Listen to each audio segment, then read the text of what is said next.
கைலாசன ஒரு நாடு இருக்கா? சரி, கைலாசா ஒரு நாடு இருக்குன்னு அமெரிக்காவே சொல்லிடுச்சு இல்லை. பட் ஆனால் வந்து அது ஒரு மாயை நாடுன்னு சொல்லிடுச்சு. அதாவது இப்போ இப்போ இப்போ இந்தியான்னு ஒரு நாடு இருக்குது, இந்தியாவில் எல்லாமே இருக்குது. அதே மாதிரி தாய்வான், சிங்கப்பூர் இதெல்லாம் ஒரு நாடு.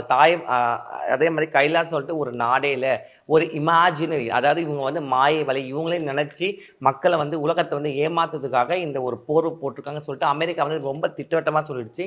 அதே மாதிரி இந்த பழங்குடியர்கள் கிட்டப்போ அவங்க ஏமாற்றும் பொழுது அங்கே யார் யார் போனாங்களோ அத்தனை பேருமே நாடு கடத்துறதுக்காக சொல்லியிருக்காங்க. இதெல்லாம் வந்து தக்க நல்ல தண்டனை. எனக்கு நாடு கடத்துக்கு அவங்க வந்து உலகத்தை விட்டு அமிச்சுன்னு சொல்கிறேன் நான். அவங்க முன்னாடி தூக்கில் தொங்க விட்டுருணும் இவங்களெல்லாம்.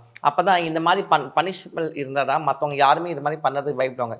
இன்னொரு விஷயம் பாருங்கள், ஏழைகளுக்கு இறைவன் எப்பவுமே துணையாகவே நிற்பான். ஏன்னு சொல்கிறேன்னா, நல்லா பாருங்கள், இவங்க வேறு இவ்வளோ நாள் எங்கெங்கேயோ போய் திருட்டுத்தனம் பண்ணிக்கிறாங்க. அப்போல்லாம் வந்து இந்த அளவுக்கு ஒரு பேசும் பொருளாக நடக்கலை. ஆனால் ஒரு படிக்காத பாமர மக்கள், பழங்குடியினர், அவங்க வந்து காலங்காலமாக அந்த மலையிலேயே வாழ்ந்து அப்படியே அந்த ஜென்ரேஷனில் வாழ்கிறவங்க கிட்ட போய் இவங்க கைபிடிச்ச காட்டணுன்னு இன்றைக்கி உலகமே இவருக்கு ஆப்போசிட்டமாக இருக்குது. இதுதான் கர்மா.